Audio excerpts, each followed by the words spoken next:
Demonstrators calling for Angela Merkel to quit clashed with pro-Merkel protesters. The narrow streets of the old town of Mainz became the theater of the unfriendly encounter of a total of 350 demonstrators, coming from two protests, and the police. At 7 p.m. on Monday, people gathered to join the 5th Merkel Must Go march, organized with the blessing of authorities in Laikoff Square in Mainz to limit the disruptions created by the previous two protests. The situation was already white-hot before the manifestation began, as people taking part to a counter-manifestation in favor of German Chancellor Angela Merkel started creating disruption in the area before 7 p.m. Despite the streets being closed to keep the two demonstrations separated, German police reported that between 30 to 40 pro-Merkel demonstrators hid in local restaurants in the city, an hour from Frankfurt.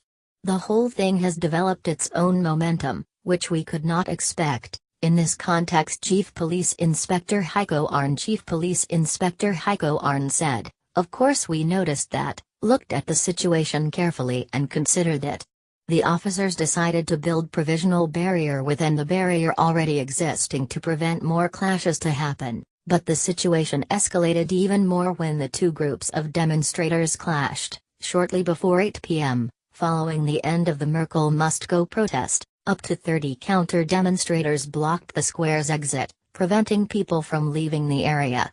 Demonstrators pro-Merkel clashed with the police before 7 p.m. on Monday. At the same time, approximately 50 anti-Merkel protest participants made their way to the Roman theater station via Neuengasken and Grubenstrasse, where there were also counter-demonstrators.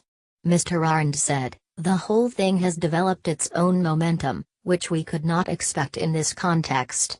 We are in the process of sorting and processing the different locations and incidents internally." Police officers, who arrived with 3 vans and were wearing heavy equipment, helmets and protective vests, had to intervene and separate the two groups by forming a human chain. Clashes took place in Mainz. Authorities then tried to ease out the traffic, who had been blocked on 4 lanes, and take names of those who turned violent. Complaints jotted down by the authorities included insults to officers, reports of personal injuries and attempted assault. 40 people were prohibited from returning to the site and the data of up to 20 others were recorded.